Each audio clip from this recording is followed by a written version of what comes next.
Afternoon to you, viewers. Welcome to another wonderful episode of Punch Sports Extra. My name is Shegun Odunayo. I have with me here on this public holiday, Abiodun Adewale, my co-anchor, co-analyst, and colleague. And like we always do here, we'll be starting with the front page of Punch Sports Extra, the print copy. Interesting. We have the big pictures of Nigerian superstars that have gone back to their various clubs and are back banging the goals. Tolu Arokodare, debutant, first-timer in the Super Eagles of Nigeria, with the Super Eagles of Nigeria, went back to his club, has continued banging in the goals. He even had the opportunity, he could afford to miss a penalty, and he missed the penalty on the night, but he got his 20th goal of the season. Biodun, Tolu Arokodare, it's tea time. Yeah, of course it's tea time. Tea time because Genk are currently top of the Belgian Jupiler Pro League, and he's currently the highest goal scorer in the league as well. Fantastic season he's been having.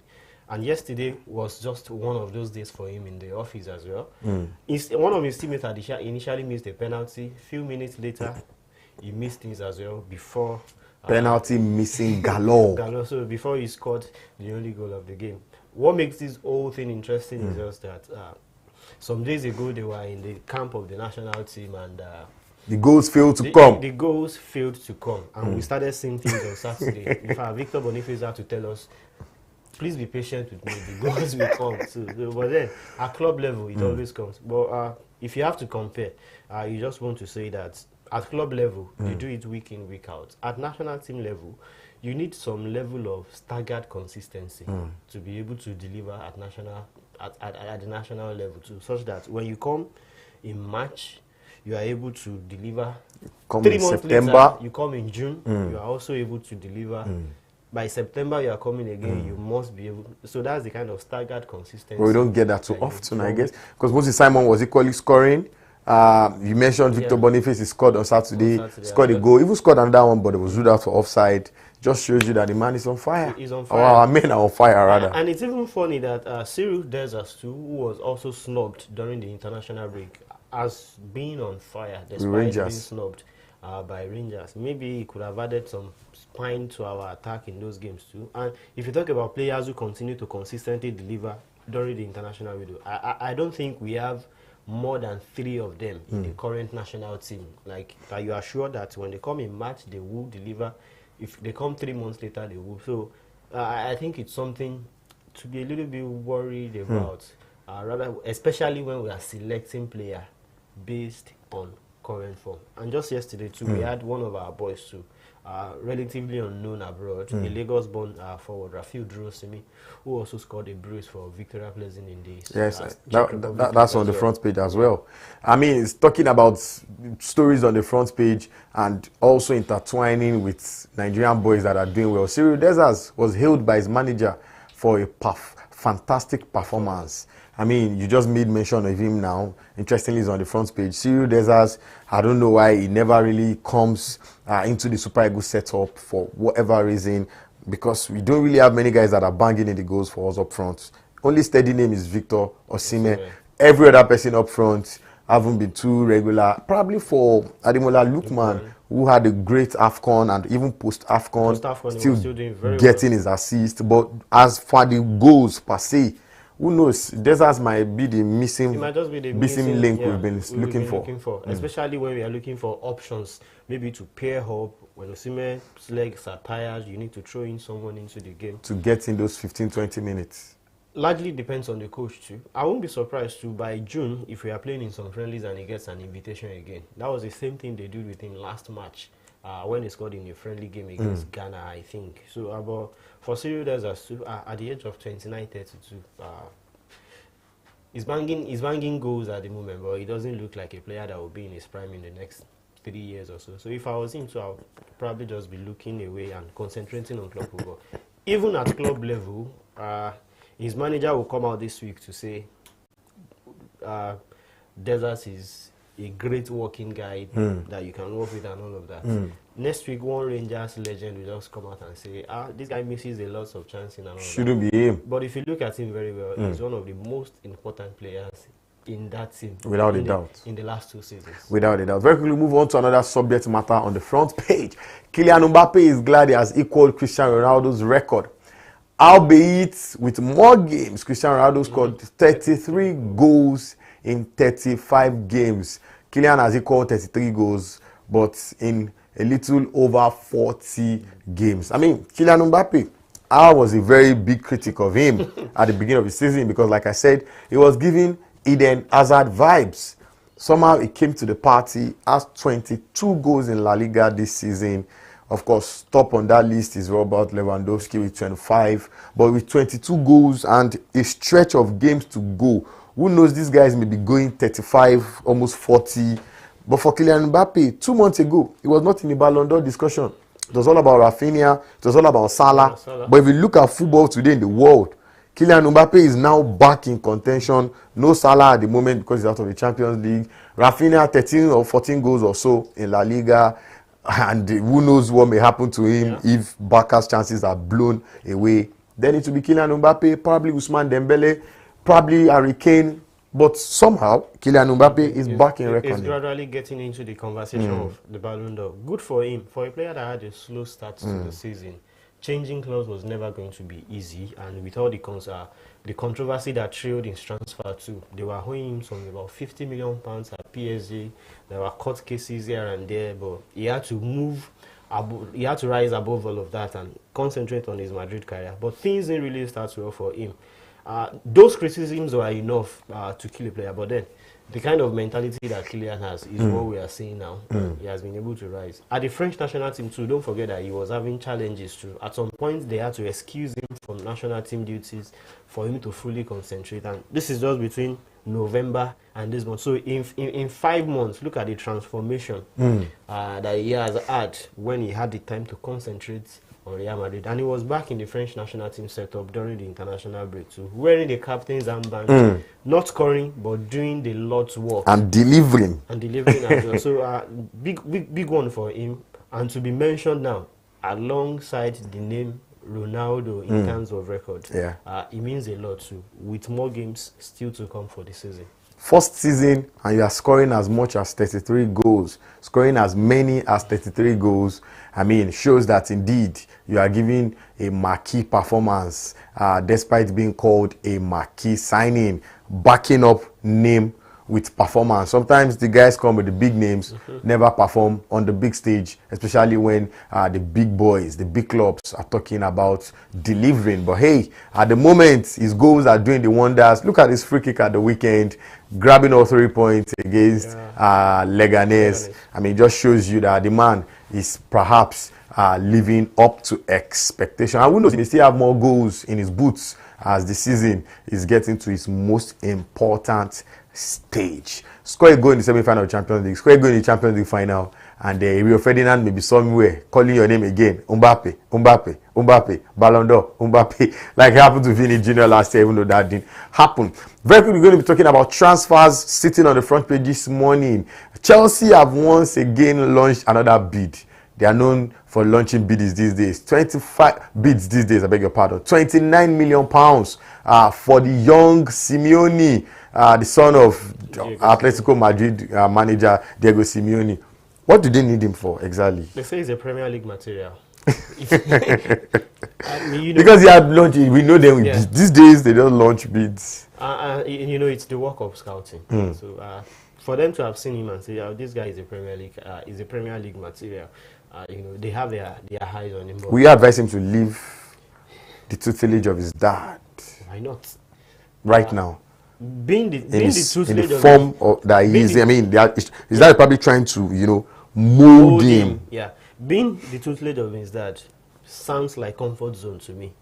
But on the other hand, if you look at it, just like you said, his dad is trying to mold him. I'm very sure if his father wasn't there too, he probably would have been doing the same thing under another manager. But more like what Chelsea have seen, from whatever Chelsea have seen, I see more of it in him in Atletico Madrid. It looks more like an Atletico Madrid material than any other. The kind of that football.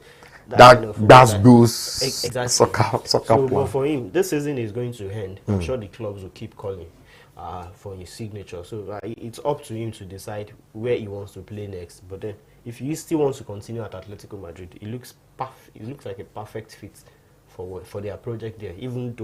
Even if it's that, will no longer be the manager anymore. All right, Chesney is set to get his deal renewed at Barcelona. This guy was retired. He was sitting in front of the beaches, drinking wine and watching the waves perform. And then he got the deal to move to Barcelona, and he said, "Oh, a dream come true." And look at him. He doesn't even look like the guy who went into retirement. And now he's getting a new deal. Is it football money or indeed love for money? Which one? At this point, I think it's still about ambition. And on the part of Barcelona, it's also about rewarding a good turn. Yeah. You know, he came to save them at a point that they had crisis in the goalkeeping department. And whoever thought about bringing Chesney back into football should get a bonus. He should get a bonus because the kind of discussions he must have held to have been able to convince some stakeholders. To convince someone who has said, I'm not playing football any longer, to come back, then he's standing heads and shoulders like one of the best goalkeepers in Europe at the moment. You know, he makes a lot of sense. And then you just begin to wonder, how many more goalkeepers, how many more footballers would even do this in years to come? But Chesney's case has been quite exceptional, and he has proven over time at Barcelona why they brought him out of retirement. So it's no surprising that he is getting a new contract. All right, just before we leave, highlighting some of the major topics on the front page, it's important to note that a member of the Super Eagles silver winning 2024 campaign who has been injured for over 7 months, about 8 months he was injured, is now back. I'm talking about Remo, the man who started the penalty kicks against the Bafana of South Africa. Took the ball, first penalty kick taker, hit it straight into the net, brought confidence into that team, and they won that semi-final game. Murphy, high-flying striker in the French league, went injured and now he's back. I mean, good time to be back. I saw him in pictures. Man looks a little bit chubby. That's what injury does to you. But then before you know it, you get back into proper shape. This is March. You will probably just see things out until the end of the season. By summer, by August, it's the gym. By summer, get into pre-season and start fighting for a starting shirt. Because I'm very sure the moment he got injured in pre-season last season, as at the start of last season, his club would have got another alternative. Of course, so backup. It's competition time for him. I'm sure it's more than backup already. A guy that will take the stage. That will take the stage. Take the center stage. It will be competition time for him. And he's had a very good trajectory in the French league too. Yeah. From Lorient to he's currently Moji Nice. And he's been able to prove why they bought him. He had double figures from January to May in his first season. That's the kind of striker that he is. So I'm very sure if he has more time in pre-season this time around, he will get back into shape. All right, that's all for us on the front page this morning. We have to move on to our topics. You know what to do. Go out there, it's holiday season, get a copy of Punch Sports Extra, the print version, and you enjoy. Very quickly, we move on to happenings in the English FA Cup. And we saw what went down. It happened, the games, the FA Cup quarterfinal started with Crystal Palace versus Fulham. And it eventually ended in a 3-0 defeat for Fulham at home. Then we went on to seeing the other game where Brighton did not exactly have a bright night against Nottingham Forest. That was a game Forest should have won in the 90 minutes, but at the end of the day, it dragged into penalties. They went on to win. Sales is having an unbelievable season. Preston thought they could slug it out to the big boys, talking about Aston Villa. They eventually fell by the wayside, 3-0. And then City, I wasn't watching the City game. I was somewhere and I saw that Bournemouth was leading that game, and then I equally saw that Erling Haaland had missed the penalty, and I looked at the time and thought, oh my goodness, it's in the first half, anything can happen in the second half, and indeed something happened in the second half. So we have the 4 teams now. We have Nottingham, we have Aston Villa, we have Man City, and we have Crystal Palace. We are doing very quickly. From Manchester City, I think another little bit of worry for them is that Haaland got off injured in that game. Yes, I don't know what headache you'll be giving Pep Guardiola now. They still want to make the top 4 in the Premier League. But yesterday's game wasn't funny at all. from Alan missing a penalty to them going down by a goal, and only for them to just cook up something. Mamouche came off the bench. Was Mamouching. And got Kepa Arrizabalaga was fantastic. I saw the highlights. Imagine Fantastic. having a fantastic day, then letting that kind of second goal that knocked your team out. He must have felt really sorry for himself. Pressing on against Aston Villa was about Marcus Rashford. He hasn't scored for them since joining them from Manchester United, though with good performances. But he did it twice yesterday. Yeah, a penalty and a goal from open play. It looked like it was strange shades at Manchester United. Will he United. ever stop? I don't think he will ever stop. And I don't think he's going back there. But for him, I think he will just have to tread and focus more on his performance. You don't even know where you are playing next season. So Nottingham Forest against Manchester City in the semi-final. Nottingham Forest in recent times haven't beaten Manchester City until their last Premier League meeting, which moved Nottingham Forest into the top 4 properly in the Premier League. But now they are going to no man's land in Wembley. Yeah. They will just be praying that maybe Alan will like. But if there's a team that can face City right now, it should be Forest, because they're having an out of the world kind of season. And I'm impressed that the international break didn't even halt that. They came back smoking as hot as they were before the international break. So I'm very sure they will be looking forward. And remember what some of the things that came to further in our discussion during the weekend. Of the 4 teams that are in the semi-final, even from the quarterfinal, only City had won the FA Cup in this century. In the last century, so it's history is reckoning. Somehow it's history. 3 of those clubs, except for Manchester City. But for Manchester City too, they have to have something to show. Quick question: would you like to see Nottingham in the final? Because regardless of who comes out from that other pot, it's a small team in quotes. So should we have 2 small teams and let's just enjoy football in the final? Yes, an FA Cup title for Nottingham Forest to cap their season, plus a top 4 ticket won't be a bad idea. You know, if they make the top 4 and they don't win the FA Cup, they could celebrate making the top 4 like a title. But then having a proper title won't be a bad idea. And like you said, if there is any team to face City in the semi-final of the Cup, they fit the bill perfectly. Quick predictions.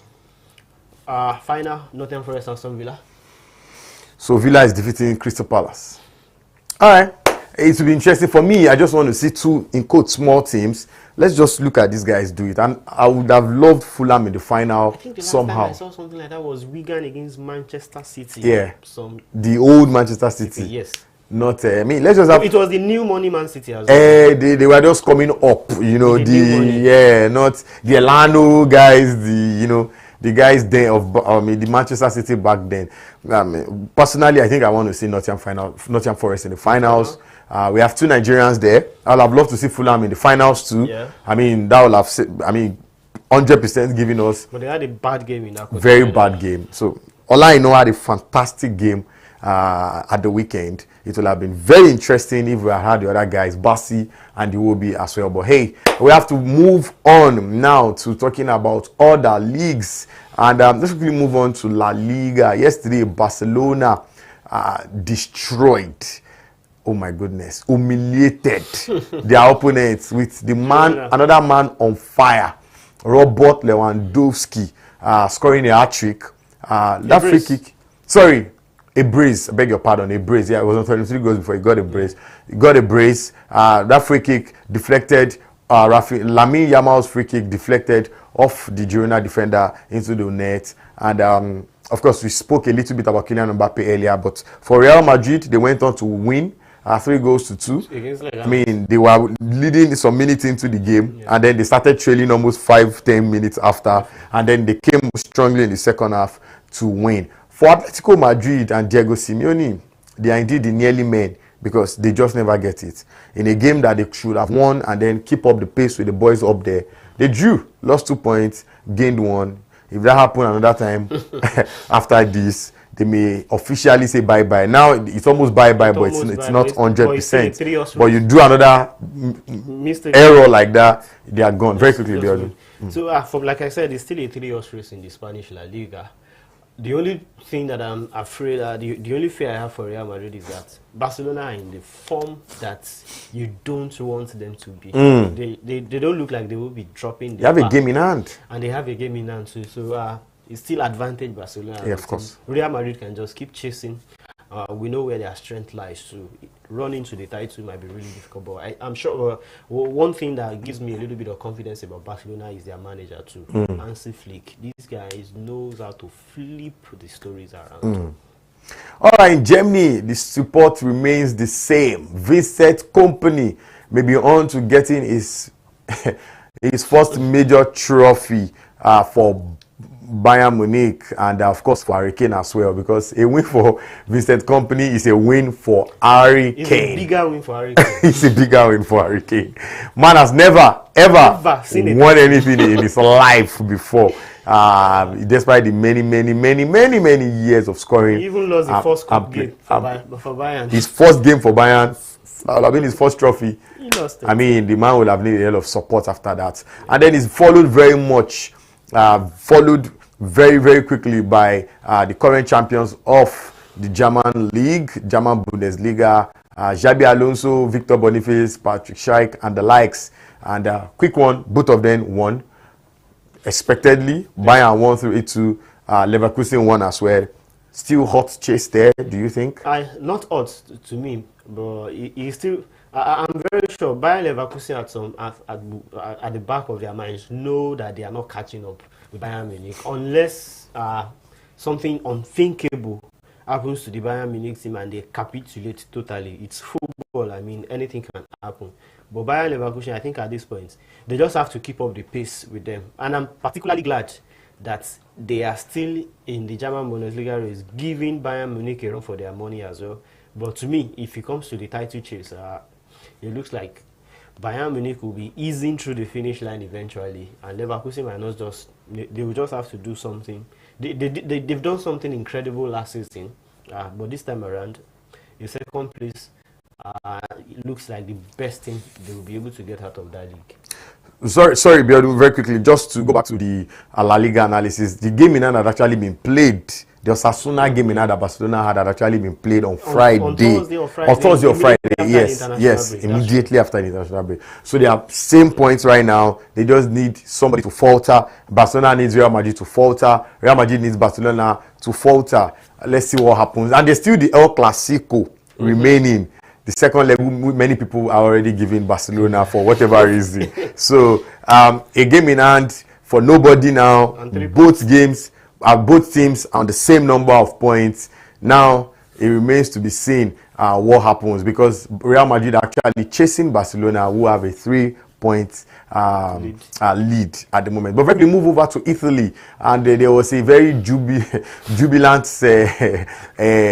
Antonio Conte after his team managed to win against AC Milan, 2-1 that, and the penalty miss for AC Milan, perhaps one of the worst penalties I've ever seen in my entire life watching football. Very sad penalty. And for Ademola Lookman and his gang there in Atalanta, I think it's time for them to finally say goodbye to winning the Seria. Inter Milan as well are still up there, ensuring that they are leading that chase for the Scudetto this season. Very quickly, Bjorn. It's Inter season, and it's their title to lose at the moment. Napoli have dropped points where they weren't supposed to. A lot of draws. It's just like what happened to Atalanta some 4-5 weeks back. They drew a lot of games, and before you knew it, they were third in the contention. At some point, the two teams dropped. They picked form again, only for them to lose against Fiorentina again yesterday. But for Napoli and Antonio Conte, he's been very vocal about this chase, and getting a win was very vital to whatever they will be able to do this season.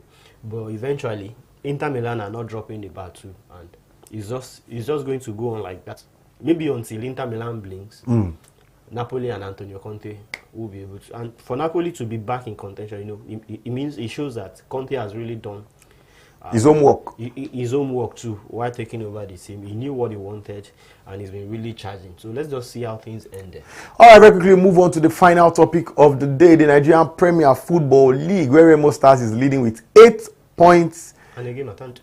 Yes, 8 points. They are leading at the moment with about 8 more games remaining. They've played 30 games. Other guys have played 31. I remember they didn't play in the week where there was international football. Sorry, yes, when there was international football, because two of their goalkeepers, their second goalkeeper was with the Nigerian national team. Their number one goalkeeper was with the Benin Republic national team. Of course, funny enough, they're in the same World Cup group with Nigeria, so somehow it's a good one for them.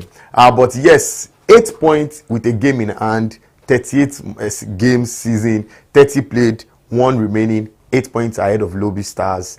Is it Lobby Stars? Rivers United. They are playing against Rivers United. The outstanding game is Lobby Stars. Lobby Stars, yes. I mean, is it done and dusted for Daniel Ogumodede and his boys? In the NPFL, 8 points, it's daylight. I mean, a lot of daylight. Champions in wait. Champions in the waiting. Wow. Because, you know, in the NPFL, the beat can go on. Why are we saying in the NPFL? Is it different from Laliga? Is it different from Seria? Yes. Is it different from DPL? Yes. Are you saying... Yes, it is. Because even if you look at the points coefficients at this stage of the season, look at how many points the team have been, the top teams have been able to gather. So at the end of the day, if you are finishing at the top of the table, if you are ending a season on the top of the table with 17 points, you've amassed a lot of points. So, so at this point, I think Remo Stars should be focusing on steadying their games and trying to at least break the record for the highest number of points that have been used to win the league. So you think that's where they are now? So I think they are at that point already because if you look at it, 3SC were the ones on their heels before. Yes. But now it's Rivers United. There was no 3SC anymore at some point. So at some point now there is no 3SC anymore. At some point, even Finidi George, the head coach of Rivers United, he has admitted that they will only be up there if Remo Stars slip up. And slipping up an 8-point gap seems very, very impossible at this point. And look at their next game. Lobby Stars, who we understand as our last night that Curtis were threatening their players with cutlasses and all of that. A troubled I saw this story. A troubled team. Relegation. They said they told them and they had come for them. Relegation bound, if you ask me. It might just be 11 points already. Oh my goodness. You know, we just have our ways when it comes to the NPFL. We must have some lovely and loving stories that fit Nollywood. So you think it's Remo Stars' time to break that record for highest number of points? For highest number of points. Of a team to win the NPFL? At this point, they have 60. Currently, with 60 points, they have 8 more games to go. Out of those 8 games, maybe about 4 of them are home games. That's 12. They could go as high as 72 points. If they pick more points on the road as well, they could go as high as 73, 74. Who knows? So they are breaking a record for sure this season? Yeah, certainly breaking a record. All right, Biodun is giving the NPFL over to Remo Stars. I don't know if that will happen, but I know for sure that should be at their last home game of the season. Coronation Day. Exactly. I would definitely be in that stadium on that day. I mean, Remo Stars are the nearly boys, the nearly men of NPFL. Almost there. But this season, it looks like Daniel Ogumodede, Ijabor, and his boys will be going home with that most coveted trophy. Perhaps it's their time to step up in the Champions League as well. They will stop faltering by the wayside and move into the CAF Champions League group stage where the money truly is. But who knows? Perhaps it's jubilation time too fast. Perhaps they should truly wrap things up and get things done. And this is where we'll be wrapping it up on the show this wonderful Monday. Thank you very much for being a part of this because, hey, everybody's at home celebrating. Congratulations to our Muslim brothers and sisters, Biodun inclusive, who have gone up the mountain and have come down successfully. See you guys next Monday for the first episode of Point Sports Extra in the month of April. Stay out of trouble, guys. Have a fantastic holiday time. Bye for now.